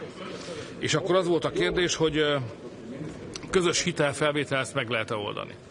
Annak az akadálya pedig mi voltunk, mint később kiderült, aztán nem csak mi, hanem a szlovákok is, mert mi azt mondtuk, hogy mi nem akarunk közösen hitelt fölvenni veletek, és ezt a pénzt elküldeni Ukrajnába, odaadni kölcsön formájába Ukrajnába, amiről mindannyian tudjuk előre, hogy ezt a kölcsönt az ukránok a büdös életben nem fogják tudni visszafizetni, tehát valójában hitelnek álcázott támogatást adunk. És ezt mi nem akartuk. Mások meg akarták. Itt volt egy hosszú stratégiai vita is, én harmadszor tettem kísérletet arra, hogy megkérjem a vezetőket, hogy csináljanak egy hátraarcot, és váltsunk stratégiát. Tehát ahelyett, hogy Ukrajna háborús kiadásait finanszíroznánk, álljunk össze az amerikaiakkal, álljunk be az amerikaiak mögé, támogassuk az amerikai kezdeményezést, és a pénzt a békére költsük, ne a háborúra. Könnyebb finanszírozni, és kisebb összeg is a békét, mint a háborút, ráadásul nem halnak bele az emberek. Itt azért arról beszélünk, hogy itt hetente meghal, vagy megsérül mindkét oldalon olyan 4000 ember. Az egy héten az 8000 ember. Az egy hónapban 32-35 ezer ember. Az egy évben közel 400 000 ember. Ennyien halnak meg, vagy sérülnek meg. Most ez a dolog, hogy folytassuk a háborút, ez 2 év alatt 800 000 ember életébe kerül.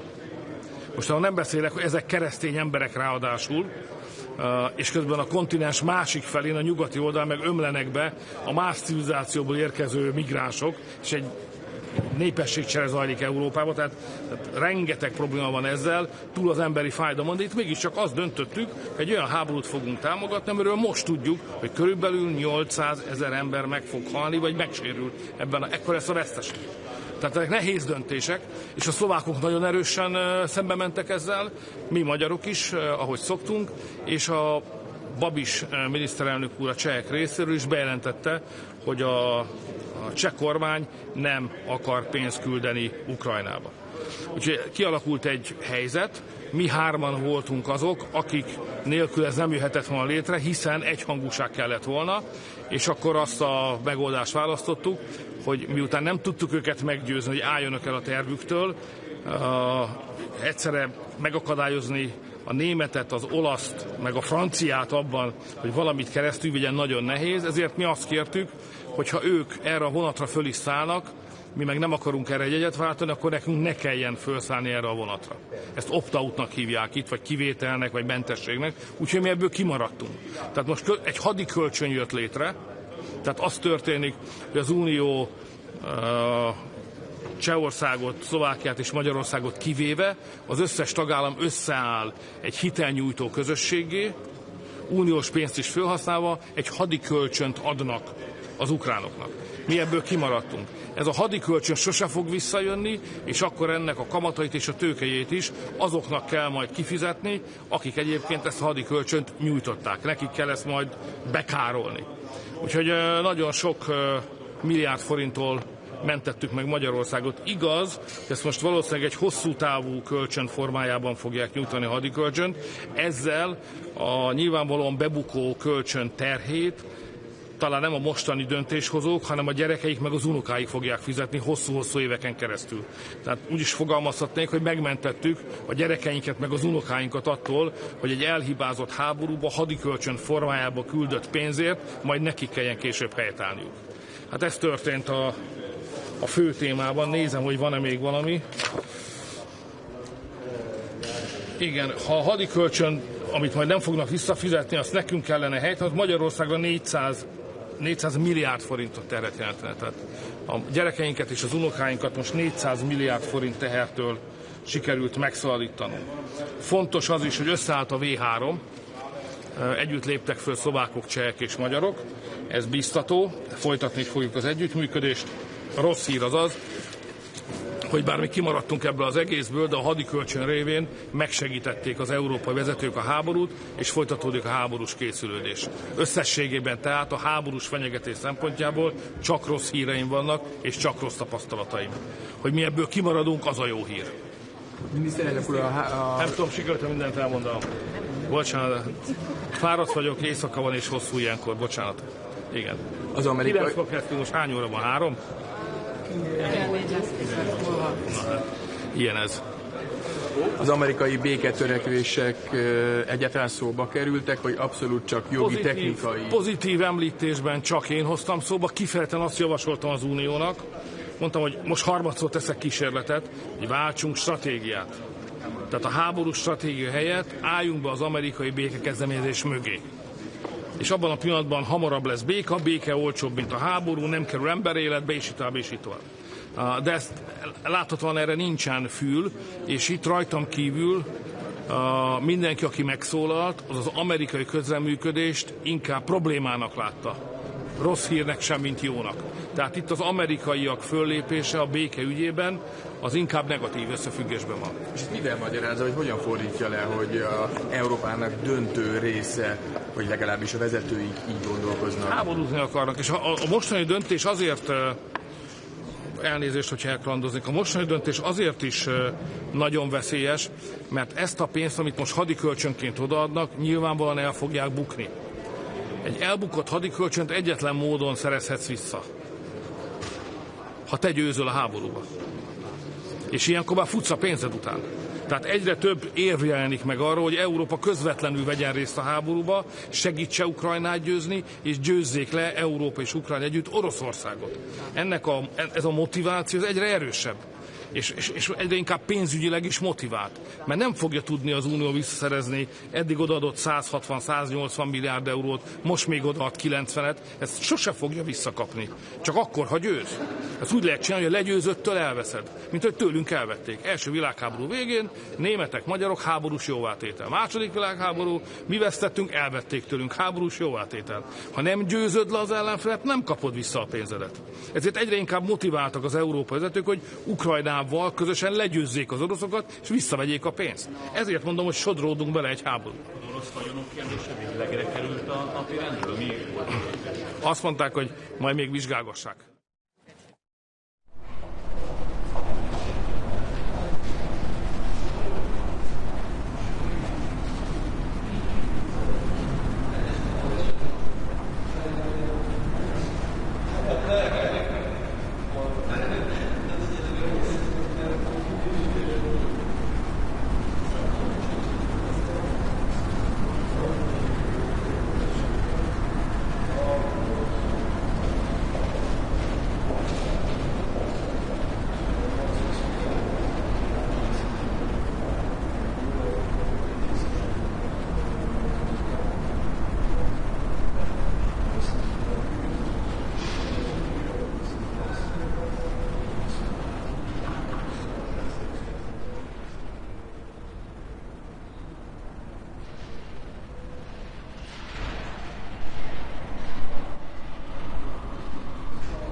Good evening. The European Council has concluded just a few minutes ago.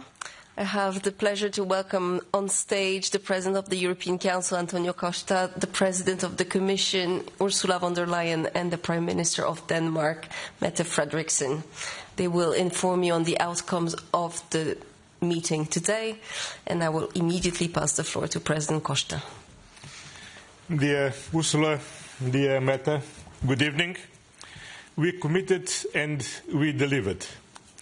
In October, we decided that the European Union would cover Ukraine's pressing financial needs for 2026 and 2027.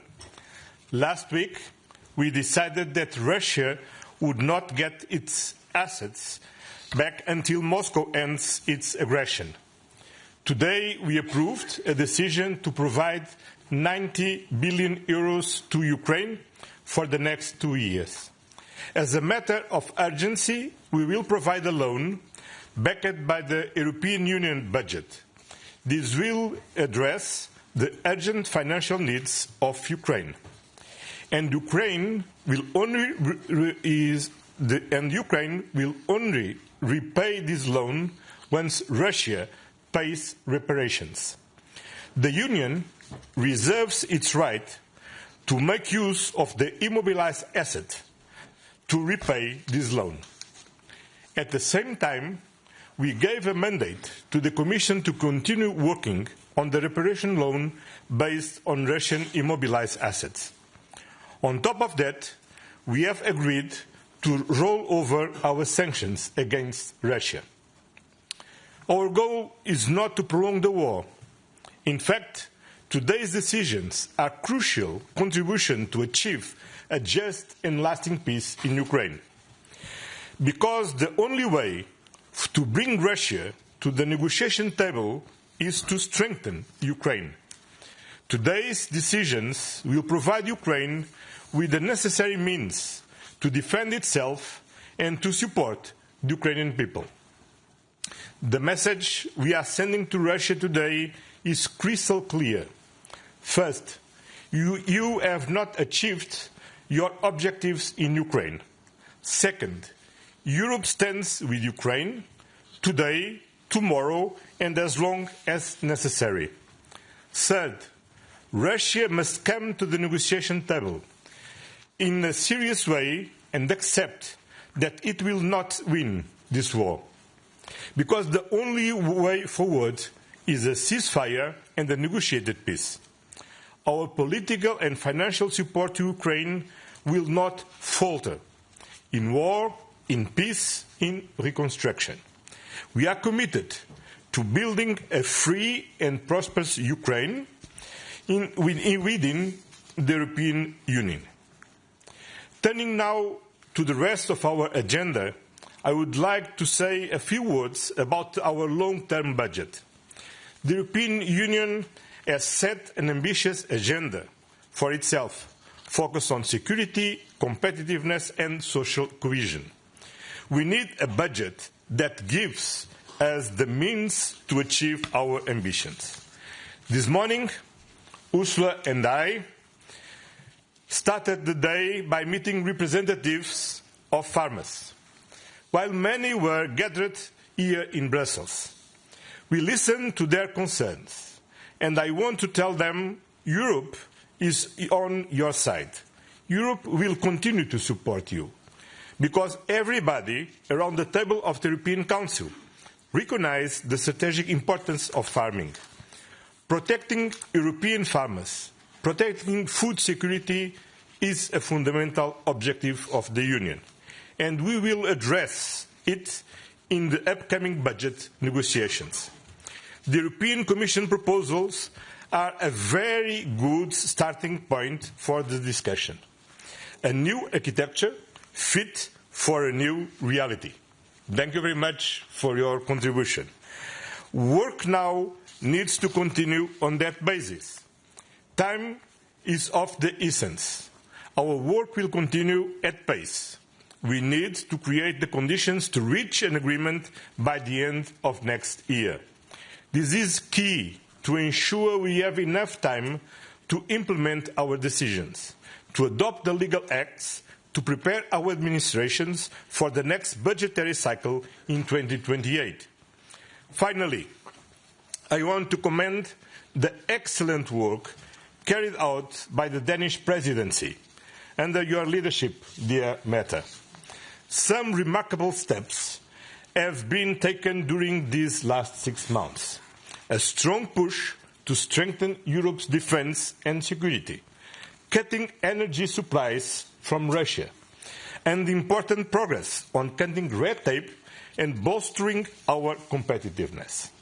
To conclude, the decisions we took today laid the foundation for a stronger, safer and more prosperous Europe. Thank you. Mrs. von der Leyen. Yes, good evening or good morning, I should better say. We all share one clear goal, a just and lasting peace for Ukraine. That was the motto of the discussion today. So we gathered with a clear objective to address Ukraine's pressing financing needs for the next 2 years. And I'm very pleased to say we made it. We have secured an agreement that we can deliver on the financing needs for Ukraine for the next 2 years. As you know, the Commission had proposed 2 solutions, both legally sound, both technically feasible. On one hand, we proposed EU borrowing on the market, and on the other hand, we had developed the reparations loan. Very important was in our discussion that last week already on Friday, we had sent a very clear and strong political message by immobilizing the Russian assets in the European Union over the long term. So that message was very clear. And building on that, we today had then agreed to find a solution for the financing of Ukraine in the next 2 years. The member states have agreed to finance the Ukraine through EU borrowing on the capital markets for an amount of 90 billion euros for the next 2 years. We will do this by way of enhanced cooperation that is backed by the EU budget headroom and based on an unanimous agreement to amend the MFF. Similarly to the reparations loan, very important here, Ukraine would only need to pay back the loan once it receives reparations. Until then, the immobilized Russian assets will remain immobilized, and the Union reserves its right to make use of the cash balances to finance the loan. This is the solution we found together, and as discussed in the last weeks, financing Ukraine beyond 2027 will then be part of the next MFF discussion. The EU's next budget, so the next MFF, was also on the agenda. The Danish presidency has done a remarkable work. Today it was mostly about architecture and about calendar. We need a budget that is faster, simpler and more flexible, and a budget that will ensure Europe's capacity to meet the demands of a world of crisis, as demonstrated again today for the financing of Ukraine. Finally, we agreed on the sense of urgency and the intense work ahead with the Cypriot presidency. We then moved on to the discussion of geoeconomics, and one part of this was a discussion about the Mercosur agreement. This evening we have achieved a breakthrough to pave the way for a successful completion of the Mercosur agreement in January. We need a few extra weeks to address some issues with member states, and we have reached out to our Mercosur partners and agreed to postpone slightly the signature. This deal is of crucial importance for Europe economically, diplomatically and geopolitically. It opens new trade and economic opportunities for all our member states. And with additional checks and safeguards, we've built in all necessary protections for our farmers and for our consumers. In a year dominated by news of rising tariffs and new trade restrictions, the positive impact of this pact matters not just for our two regions, but for the global economy. Finally, let me also join the chorus, dear Mette, praising the Danish presidency. In just 6 months, you delivered impressive results. 41 files were concluded and negotiating mandates secured on 17 more. You ensured the EU's unwavering support for Ukraine with the adoption of the 18th and the 19th sanction package, as well as the swift agreement on the immobilization of the Russian assets last week.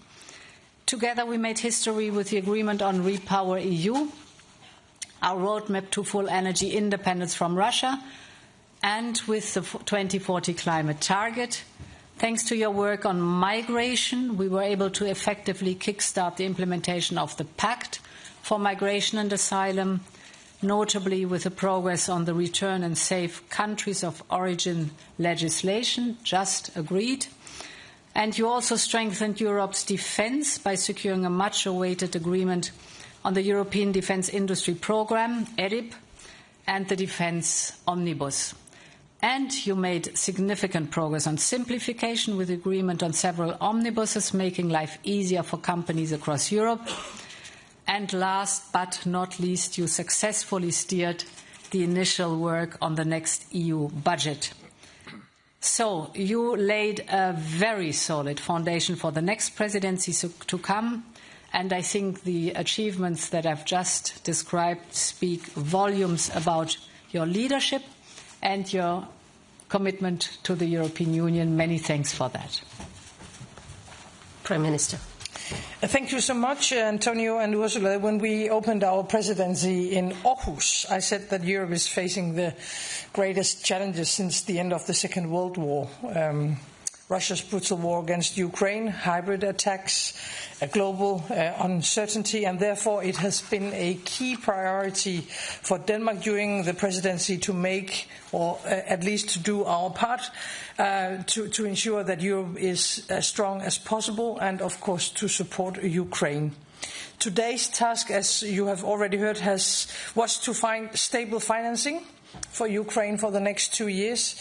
And during the day we found a solution, a loan worth 90 billion euro based on the EU budget, a loan that Ukraine will not have to repay before Russia pays war reparations. And the Russian assets will remain frozen. So the bottom line after today is that our support for Ukraine is guaranteed. And this is important for many reasons. First of all, because the three of us standing here look at Ukraine as our first line of defense. And at the same time, we have to rearm ourselves. We have to create security for every European citizen. As this is the final meeting during our presidency, let me just highlight some few results, and I can do it quickly because you have already mentioned some of the results we have received together. Of course, new sanctions on Russia. I will underline the importance of strong measures against the Russian shadow fleet. We have made the historic decision to put an end to the import of Russian gas to Europe. By the way, we should have done this several years ago, but now we finally got the needed result. And the idea behind all this is, of course, to make Ukraine stronger and Russia weaker. And only by this we can ensure that Europe is as strong as possible. On migration, I think my view is well known. The current situation in Europe is unsustainable. Our citizens have demanded action for a very, very long time. And I am quite proud of the results that we have achieved. We have agreements now on safe third countries, safe countries of origin and returns. And a majority of the countries are now willing to look into new solutions to solve even more problems. So very, very important decisions. Also on the climate target and on removing unnecessary burdens for European businesses. So I think we have made some good decisions together, and let me just finalize by that. Congratulations. Chip to you. Thank you very much. I'll open the floor for questions, and I will start with Mark. Thanks. Good morning. Mark Peperkorn, Volkskrant. I want to start with the support for Ukraine. Like you already said, there were two options on the table, but I know you all three had a strong preference for the option of using the assets. That has not happened. I know you will say, yeah, we still have the possibility to do it later, etc., but nevertheless, are you not all three maybe slightly disappointed that it was not possible this time? Thanks. Well, first of all, we are already using the immobilized assets. We are paying the loan from the G7, and we took the decision to immobilize the assets until the end of the war, until Russia pay the damage to Ukraine. Now, today, what it was relevant that we achieve our goal to ensure the financial needs of Ukraine for 2026 and 2027. The Commission presented two proposals. One of them, it could not work at the first moment because we don't reach unanimity to approve. And we need to work on the other one, more challenging from the legal and technical and financial point of view.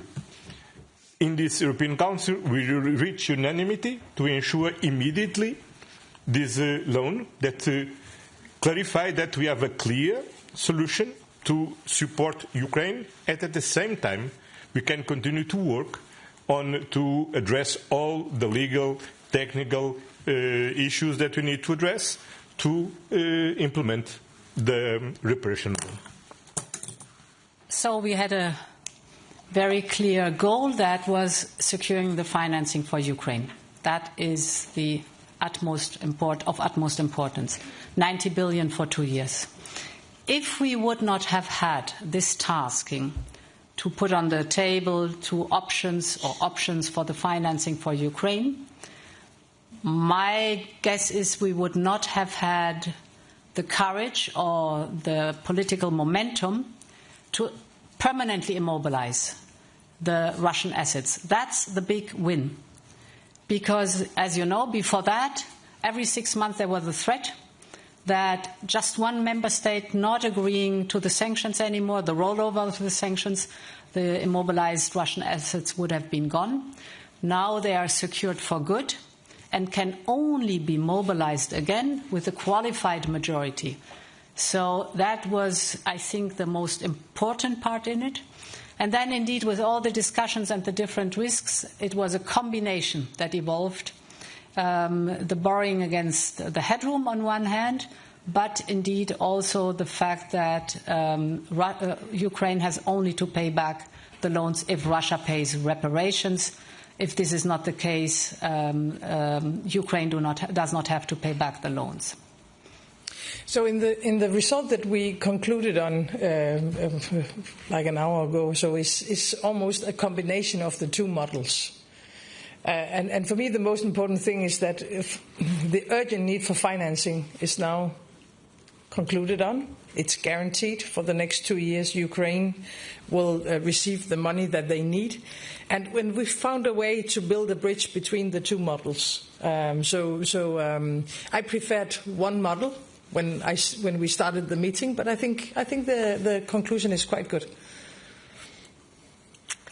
Thank you. I'll give the floor to Ole. Thank you, Ole Wever from Danish National Radio and Television. The same question, but put in a different way for Commission President von der Leyen. On Wednesday morning, you said in your speech in the European Parliament that this was the independence moment for Europe. Was this how you imagined the moment at 3:45 in the morning, and with Mercosur postponed and with a different solution to reparations than you had imagined? Is that how Europe shows the rest of the world where we are nowadays? And Prime Minister Frederiksen, you have been at several occasions, also here in Brussels, impatient in the way that EU takes its decisions and been arguing for that the EU need to be, more swift and take decisions faster. Are you happy with the way this the way the signal this summit sends to Russia, to the Americans, to Latin America? And if not, have you discussed it with Costa? And are you happy with the way that this is run, where we sit here at 4:00 in the morning and Mercosur is postponed to January and it all looks a bit messy? So, an independent Europe is the goal we are working for, and in my speech I elaborated, for example, independence in energy. We have succeeded, painfully the path forward, but we have succeeded now successfully to get rid of the over-dependency on Russian fossil fuels in the energy sector, and the other example was on defense. What have we achieved in this last year is amazing. The last decades was the investment in defense 8 billion on the European level. We have enabled up to 800 billion this year till 2030. So huge steps forward. And this is the work for an independent Europe. Of course, like in every big task, you have also the days where these are small steps forward. So if you're not working hard, you will never get to the goal. But this morning when we came, I think at 10 o'clock, to the European Council, there was no clear pathway to Mercosur, and there was no clear pathway to Ukraine funding. 90 billion euros we're speaking about. Now at almost 4 a.m., we have a clear pathway for Mercosur, and you know how hard we had to fight for it. We have it now. And we have 90 billion euros secured for Ukraine for the next 2 years. I think for this amount of success, these were a few hours that we spent in the European Council. If we start with the substance, and hopefully that is the most important thing, then the conclusions on Ukraine are the right ones. Because what we were searching for and what we had to achieve was to ensure financing for Ukraine. We asked the Commission to put different ideas on the table.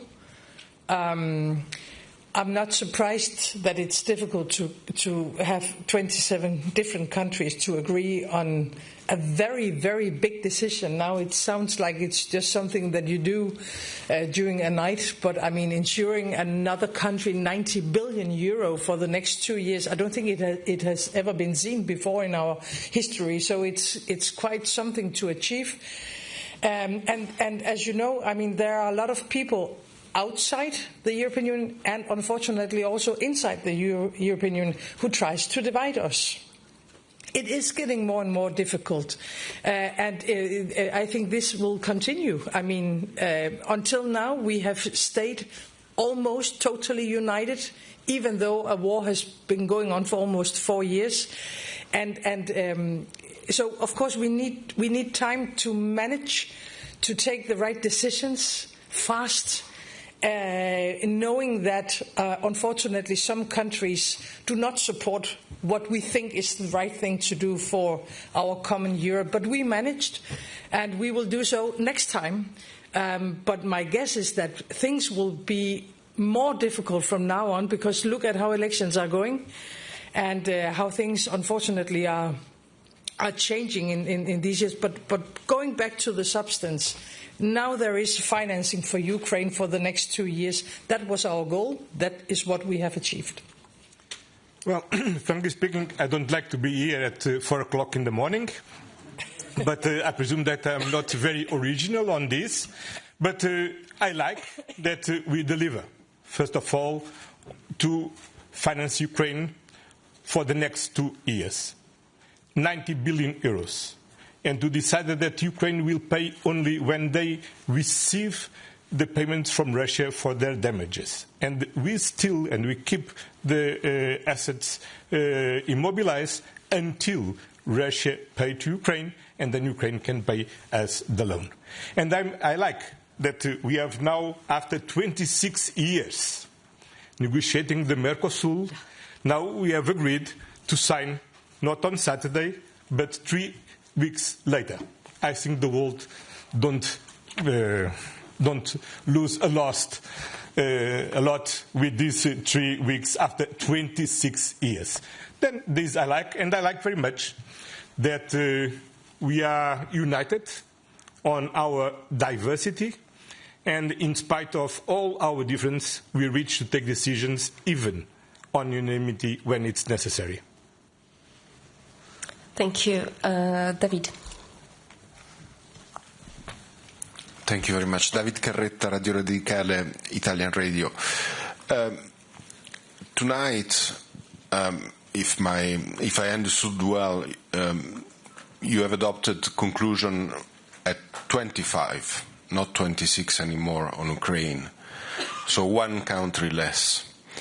3 countries decided not to participate in this loan. Do you think that the EU is still united on Ukraine? And don't you fear that the more the time will pass, the more some leader will stop to support this type of actions? And then I would have a question for Prime Minister Frederiksen, if I may. Don't you think that there is an imbalance between some member states, apart the 3, that some of them, which are far away from Russia, are not ready to do whatever it takes? Maybe they can stay a little bit more, but they are not ready to take risks, financial risks, to protect Belgium, for example, or put much more money on weapons delivery and so on. Thank you. So I remember very well 4 years ago, or almost 4 years ago, at the beginning of the war, it was after 6, 7, 8 months, the first warnings came up, fatigue and careful, and people will not support over time. Now we are, unfortunately, in the 4th year, and from my perspective, it's impressive, the ongoing support for Ukraine. Just the fact that today, for example, we had the rollover of the sanctions, 19 packages of sanctions rollover unanimously. So, and this after, as I said, 4 years, that shows the steadfastness that the European Union has. Of course, you always need to take all your strength to keep on going. The goal is to come to a peace, a just and lasting peace for Ukraine. As you know, we are working hard on it. But in hindsight, over these 4 years, in my view, the support of the European Union for Ukraine has been impressive. Look, as you can imagine, as President of the European Council, I should respect all the member states on their diversity. And of course, as everybody knows, there are different opinions, different positions, namely on Ukraine. But what is important, in spite of this diversity of positions, we reach to take the decisions when we need to take the decisions. Last Friday, we take the decision to immobilize the frozen assets until the end of the war, until Russia pays to Ukraine the damages. Today, we approve by unanimity these 90 billion euros of financing support to Ukraine. And that means that in spite of all this diversity, we manage and we deliver in what we need to deliver.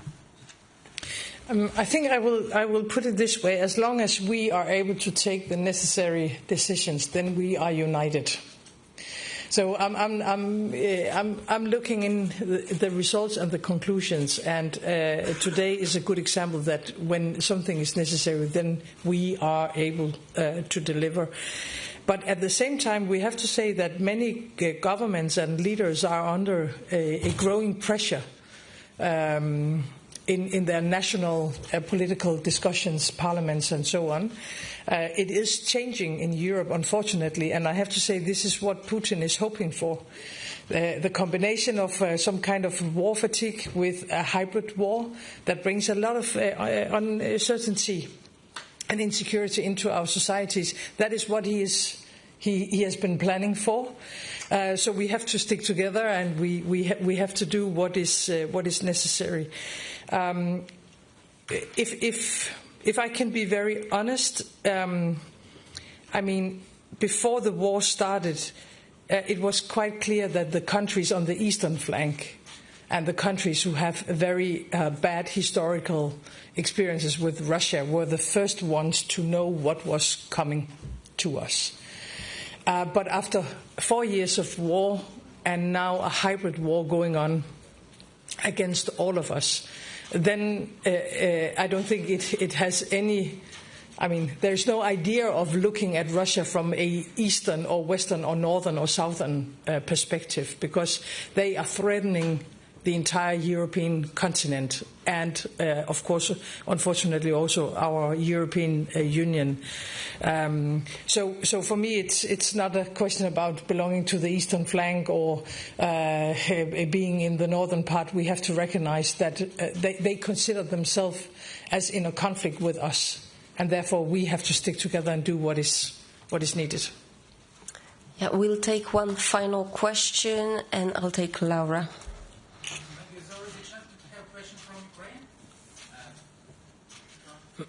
Okay, I will give the question to Laura. Thank you. Good evening, Laura Pérez for the Spanish news agency EFE. I will pose my question in Spanish, if I may. Si lo quieres, lo puedes hacer. ¿Sí? Es sobre el acuerdo con el Mercosur. ¿Creen que posponer la firma podría poner en peligro el acuerdo o la credibilidad de la UE como un socio fiable? ¿Y qué garantías tienen de que en enero será posible tener la mayoría para que la Unión Europea lo firme? ¿Estaría la Comisión Europea dispuesta a poner sobre la mesa nuevas salvaguardas para convencer a los socios que todavía son reticentes, o esa vía ya se ha agotado? Gracias. Yes, I would love to give you the floor because of your beautiful Spanish. But I'm not the European Commission. Yeah, that's true. So you're right. Yes, I'm confident that we have the sufficient majority. There is still, as I said, work to do with member states. Therefore, we needed a slight postponement. But, I mean, my friend Antonio Costa has said it already. After 26 years of negotiations, a delay of 3 weeks, I think, is tolerable. It's amazing that we are moving towards the conclusion of this so important trade agreement, and I'm very confident that we'll bring it home. Pero puedo añadir que solo lo logramos, gracias al excelente trabajo de la Comisión, porque la Comisión ha trabajado muy bien con los diferentes Estados miembros. Hoy mismo habíamos reunido con las asociaciones de agricultura. La Comisión ha avanzado con propuestas importantes que han dado respuesta a muchas de las cuestiones que han sido colocadas por los agricultores y también por los Estados miembros. Y ha presentado las propuestas que han obtenido un apoyo muy fuerte en el Parlamento Europeo para garantir las garantías de salvaguarda, para aprobar también las medidas de espejo. Y todo esto ha creado las condiciones para que ahora podamos estar ciertos que es posible, sí, con 3 semanas de retraso, firmar el acuerdo con el Mercosur. Thank you. Thank you very much. The conclusions have now been published. Have a good night and happy Christmas.